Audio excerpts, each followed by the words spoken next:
Maing buntag Bianca and welcome back dito sa At Home with GMA Regional TV. Kamusta ka na ngayon? Maayong buntag po sa inyo. Thank you for having me again. And I am good, very well. Thank you very much.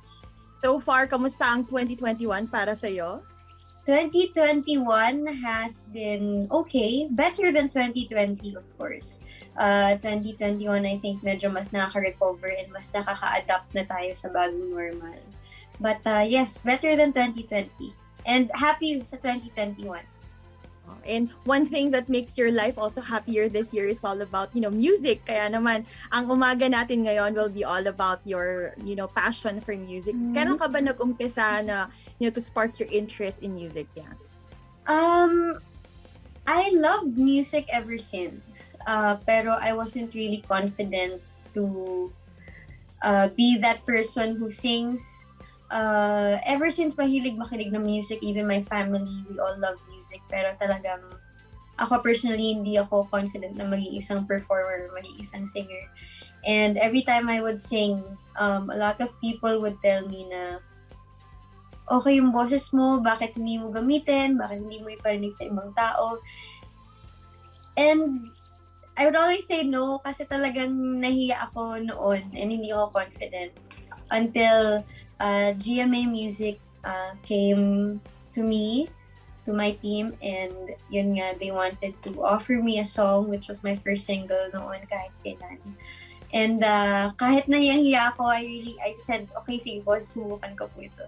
Na-in-love na rin ako sa pagkanta. Please share to us the good news, Yanks.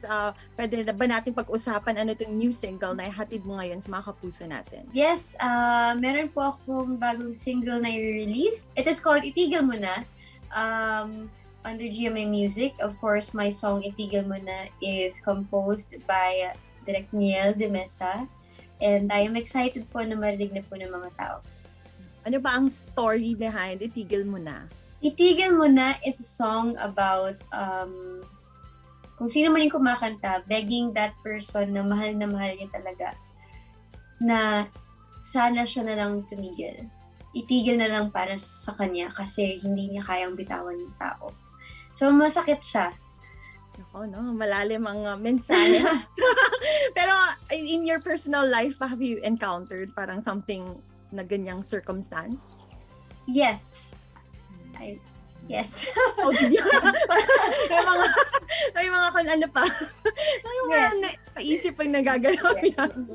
I think it's also why I fell in love with the song kahit na sobrang sakit niya, kahit na ang lungkot and ang bigat.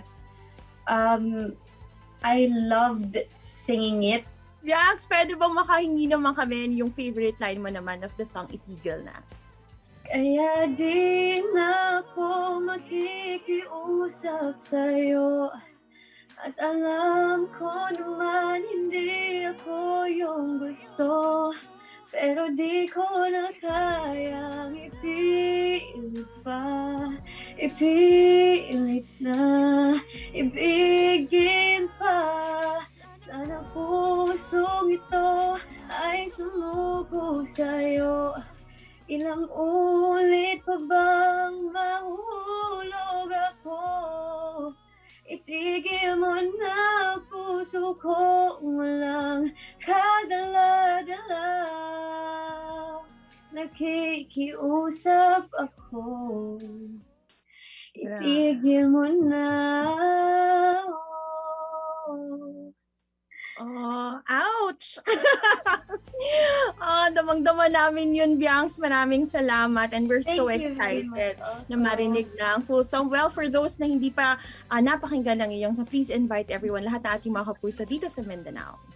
Ayan, sa lahat po ng mga kapuso sa Mindanao, inibitahan ko po kayo na sana ay mahalin at suportahan. At pakinggan po rin yung aking latest single na Itigil Mo Na under GMA Music po yan. Thank you very much, Bianx. Please keep on singing. We'll love to hear your voice. Thank you very much. Thank you. Salamat po.